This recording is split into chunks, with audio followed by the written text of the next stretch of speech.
Now, when we're thinking about a narcissist, I think it's important to clarify that a narcissist is someone who shows a pervasive pattern of lacking empathy for other people. It's not just once in a while that someone has a bad day, your wife has a bad day, your husband has a bad day. No, this is someone who, when you take a giant step back and you look at this person, they lack empathy for the neighbor. They lack empathy for people they don't know. They lack empathy for groups of people that they don't understand. They lack empathy for their coworkers. They lack empathy for their employees. They lack empathy for their children. So across the board, you're seeing someone who is just not a kind person. You're seeing someone who doesn't have the idea or doesn't know how to look outside of themselves and consider how other people feel. You're talking about someone who has a pervasive pattern of entitlement.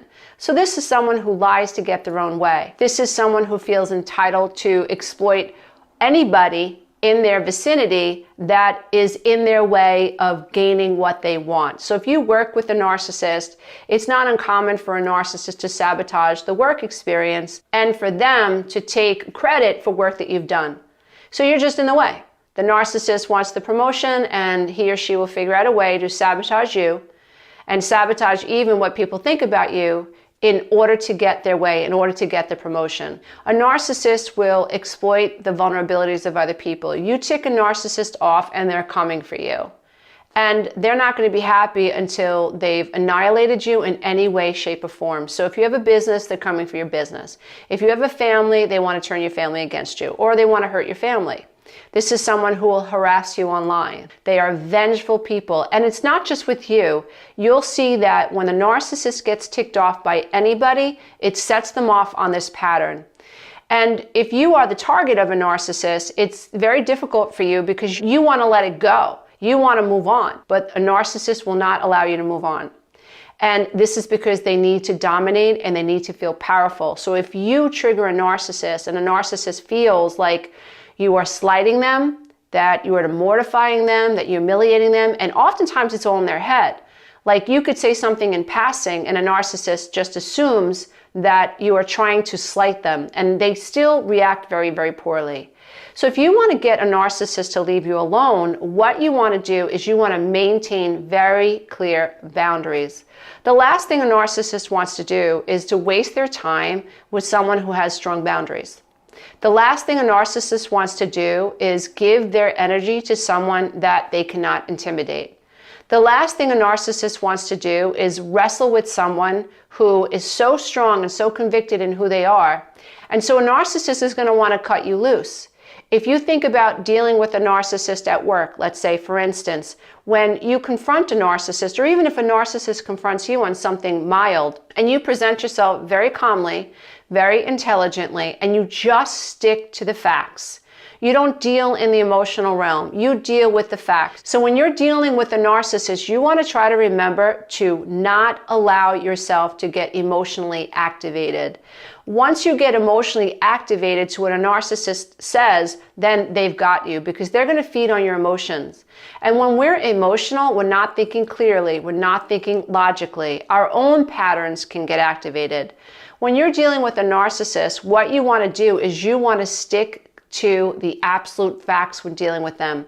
When you approach someone from this angle who is highly narcissistic, they're not going to want to waste their time with you, especially if you hold your ground.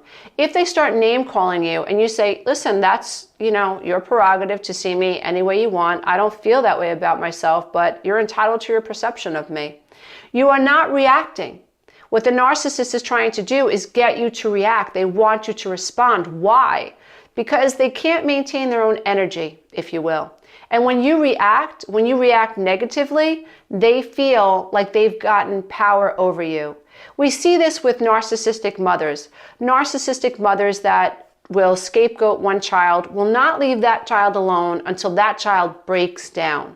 Once that child breaks down, the mother feels like she's been able to have power over the child. It is so painful because if you're not in that situation or you haven't survived that situation, it's almost hard to believe that a narcissistic parent will weigh on their child, will gaslight their child, triangulate their child, humiliate their child, just really criticize that child until that child absolutely starts to cry, breaks down, and has a fit almost, and reacts to this torment by the parent. And if you think about what's happening is the narcissistic parent was trying to gain power and control over the scapegoated child.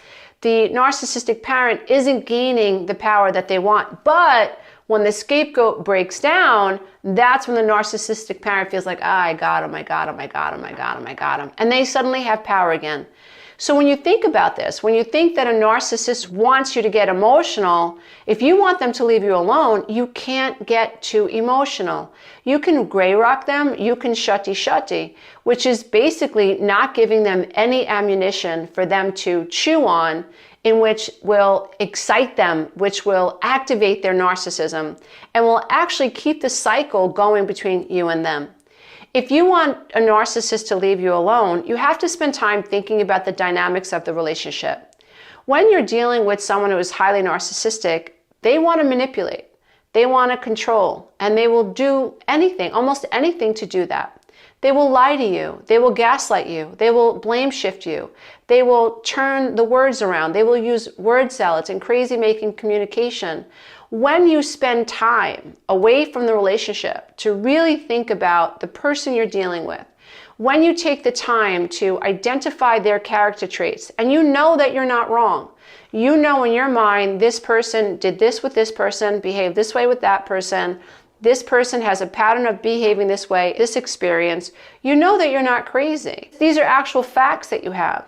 When you rely on these facts, before you have a conversation with someone that you think is highly narcissistic, you have to hold on to yourself. When you're dealing with someone who is highly narcissistic, their agenda is to get you to doubt your reality. They want you to swoon. They want you to swerve. They want you to let go of what you think about them. They want to attack you from all angles.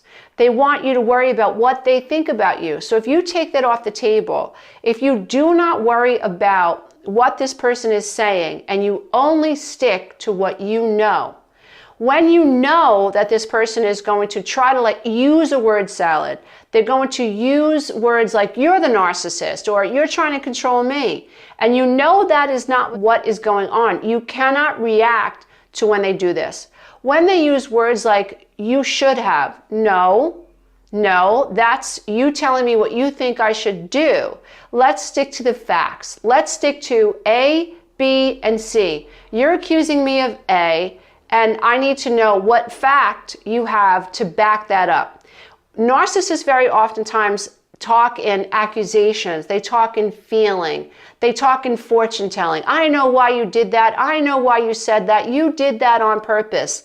And if you're not careful, and especially if you have trauma, you can be triggered by this type of conversation. So you want to make sure that you don't fall for that. That is a pitfall. That is a narcissist trying to drag you in the ring. You don't want to go.